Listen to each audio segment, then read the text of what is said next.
गोरखनाथ मंदिर से जुड़ी हुई ये बड़ी जानकारी सामने आ रही है। आपको बता दें कि गोरखनाथ मंदिर में हमले का ये जो मामला है उससे जुड़ी ये बड़ी जानकारी। केंद्रीय एजेंसियां भी पूछेंगी मुर्तजा से पूछताछ। सूत्रों के हवाले से बड़ी जानकारी। अब केंद्रीय एजेंसियां भी पूछेंगी मुर्तजा से पूछताछ करेंगी और जरूरत हुई तो मुर्तजा की रिमांड भी बढ़ाई जाएगी। केंद्रीय एजेंसियों के अधिकारी लखनऊ एटीएस मुख्यालय जाएंगे। रिमांड के दौरान एटीएस मुर्तजा से पूछताछ कर रही है।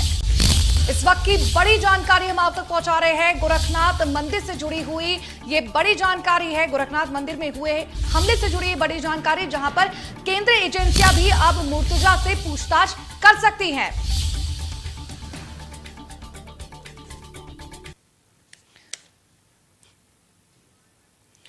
और इस पर ज्यादा जानकारी देने के लिए हमारे साथ लखनऊ से रवि भी जुड़ चुके हैं। आइए उनका भी रुख कर लेते हैं और जानने की कोशिश करते हैं। एक बड़ी अपडेट सामने आई है इस खबर को लेकर रवि कि अब केंद्रीय एजेंसियां भी मुर्तजा से पूछताछ कर सकती है। कहीं ना कहीं विदेशी नेटवर्क सामने आने के बाद ये फैसला लिया गया है। क्या कुछ जानकारी है इस खबर पर?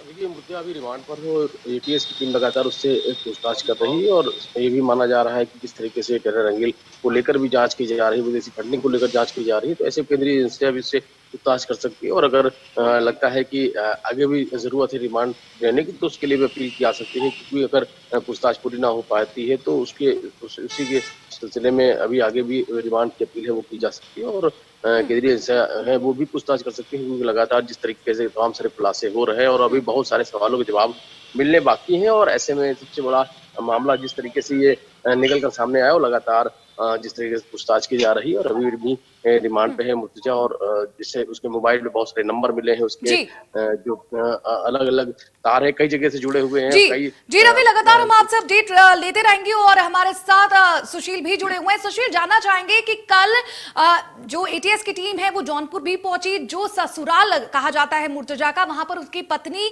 शादमा से भी मुलाकात की है और उससे भी पूछताछ की है। और शादमा का ये साफ कहना है कि कोई मानसिक बीमारी नहीं थी। साथ ही मुर्तजा के घर से एयरगन भी बरामद हुई है। इस पर क्या कुछ अपडेट है?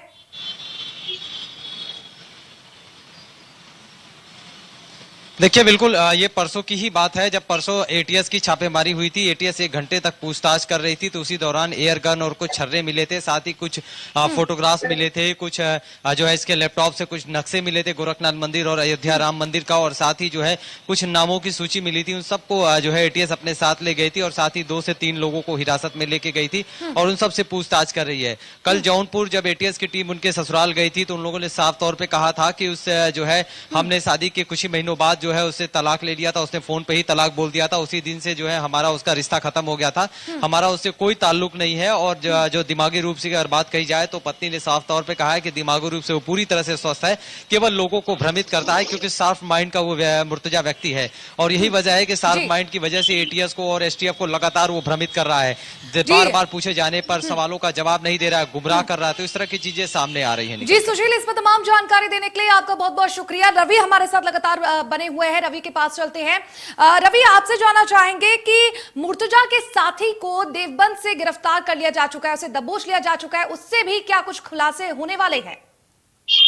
देखिए, जाहिर है मुर्तजा के अलावा कई सारे संदिग्ध ऐसे हैं जिसको संदेह के आधार पर अभी हिरासत में लिया गया है, उनसे पूछताछ की जा रही है और कनेक्शन तलाशा जा रहा है कि किस तरीके से गतिविधियों में लोग शामिल रहे, क्या संलिप्तता उनकी रही, क्योंकि अलग अलग जगहों पर लगातार छापेमारी की कार्रवाई वो की जा रही है और कहीं ना कहीं नजर है वो बनी हुई है, क्योंकि जो अलग अलग कई सारे जो एंगल है वो सामने आ रहे हैं। उन एंगलों को लेकर भी तफ्तीश है वो लगातार की जा रही है, क्योंकि किस तरीके से घटना को अंजाम देने वाला था। हालांकि कुछ समय से ही वहां से गिरफ्तार कर लिया गया और इसके साथ में जो मिलने जुलने वाले लोग हैं वो कौन थे और जो इसके बाद से नंबर मिले हैं, तकरीबन 40 नंबर ऐसे हैं जो कि एटीएस की रडार पर है और उन नंबरों को लेकर भी अभी जांच है वो आगे बढ़नी है और ये देखना होगा कि कितने नंबरों पर कितनी बार और क्या कुछ बातें हुई हैं और इन बातों का भी क्या कुछ इससे लेना देना है। बहुत सारे सवालों के जवाब हैं जो अभी रिमांड के दौरान ही लिए जा रहे हैं और आगे भी लिए जाने हैं। जब सारे सवालों के जवाब मिल जाएंगे तब माना जाएगा कि तफ्तीश है वो पूरी हो गई है।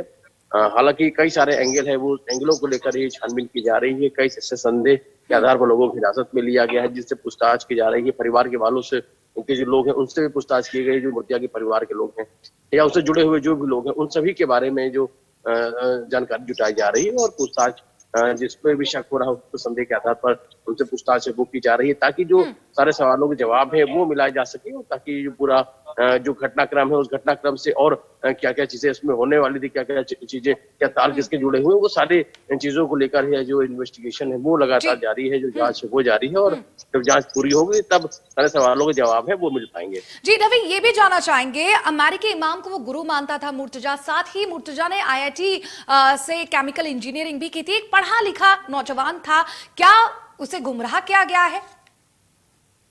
देखिए, जाहिर है आईटी का स्टूडेंट रहा है, और जिस तरीके से जो घटना हुई है और घटना के समय जो वीडियो सामने आया है, उस वीडियो को लेकर ही कई अलग अलग चर्चाएं हैं वो होती रही, लेकिन जिस तरीके से उसके पिता का बयान आया था कि उसकी मानसिक स्थिति ठीक नहीं है, लेकिन वही अगर जो जांच में आया है कि वो जानबूझकर ऐसा कर रहा है, यानी कि उसकी मानसिक स्थिति ठीक है, हालांकि इसको लेकर अभी थोड़ा समय देना पड़ेगा, लेकिन जी। जिस तरीके से जांच पड़ताल के दौरान जब उससे पूछताछ की गई तो पूरा सहयोग नहीं कर रहा था, गोलमोल जवाब दे रहा था, उसको ही लेकर थोड़ी सी परेशानी का सामना करना पड़ा। लेकिन जिस तरीके से जो तमाम सारी चीजें बरामद हुई हैं, सोशल मीडिया में जिस तरीके से एक्टिव रहा है, या उसके मोबाइल फोन में इतने सारे नंबर रहे हैं, या उसका जो आवागमन रहा है, कहाँ कहाँ आना जाना रहा है, विदेशी फंडिंग से लेकर तमाम सारी चीजें वो सामने आई ही, तो माना जा सकता है कि एक बड़ा कह सकते हैं कि कुछ बड़ी घटना करने वाला था, और उसके क्या साजिश थी, और इसके पीछे नेटवर्क किसका था, कौन कौन लोग इसके मददगार थे, किस किस लोगों के शामिल होने के साथ ये पूरा जो ये घटनाक्रम है वो होने वाला था। ये सभी चीजों, सभी एंगल पर जांच है वो की जा रही है। हालांकि अभी एटीएस की टीम ही लगातार इससे पूछताछ कर रही है, और सभी एंगल को नजर में रखते हुए जो कार्रवाई है वो आगे की जा रही है। अब ये देखना होगा कि जब जांच पूरी होती है रिमांड के दौरान तो क्या कुछ और निकल कर आता है। जी रवि, इस पर तमाम जानकारी देने के लिए आपका बहुत बहुत शुक्रिया। चलिए आइए खबरों